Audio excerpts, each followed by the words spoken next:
আমরা ঘরে পেট থেকে বেরোয় এসে দেশ স্বাধীন করলাম। আজকে একটা ওপেনিং হয়েছে যে মানে জুলাই জাদুঘর থেকে, হ্যাঁ, এটা দেখতে আসছি। এটার জন্য এত যুদ্ধ হয়েছে, দেশকে আমরা স্বাধীন করছি, এখানে আজকে আসবো না? বৃষ্টি ঝড় বন্যা উপেক্ষা করে আমরা যদি দেশ স্বাধীন করতে পারি, তাহলে ঝড় বন্যা উপেক্ষা করে আজকে এত সুন্দর আমাদের করেছেন, তাহলে আমি এটা দেখতে আসছি। আপু মূলত জনসাধারণের জন্য আজকে থেকে এটা খোলা হবে এবং তখন অনলাইনে টিকিট পাবেন, নর্মাল ভাবে টিকিট পাবেন না, এটা কালকে থেকে, সেটাই জন্য বললাম। এখন থেকে আজকেও খোলা হবে, সবাই ঢুকেছে, আমরাও ঢুকবো ইনশাল্লাহ, আমাদের সাথে আপনারাও ঢুকবেন। আচ্ছা ঠিক আছে, এটা গেলে একটা কথা। সেকেন্ড থিং হইলো গিয়া আজকে পাঁচিয়া, আমরা 2024 থেকে নিয়ে এখন অব্দি পর্যন্ত 2টা বছর পার হয়ে গেল।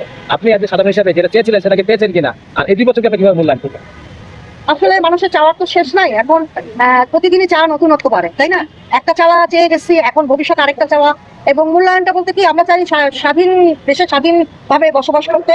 এবং এখন যে সরকার আছেন, ওনাকে বলবো আমাদের যান মান নিরাপত্তা সহকারে যাতে আমরা বসবাস করতে পারি, দেশটাকে সেরকম সুন্দর করে গড়ে তুলতে, যাতে আমাদের কোনো মানে প্রতিবন্ধকতা না থাকে, কোনো টেনশন না থাকে, রাস্তাঘাটে বেরোনো যাতে মহিলা বলেন পুরুষ বলেন কারোরই যাতে কোনো একটা জীবনের নিরাপত্তা, যেটা আমরা সবার আগে নিরাপত্তাটা দরকার। আমি যদি বেঁচেই না থাকি, তাহলে আমি টাকা পয়সা ধর্ম সম্পত্তি কি করবো বলেন?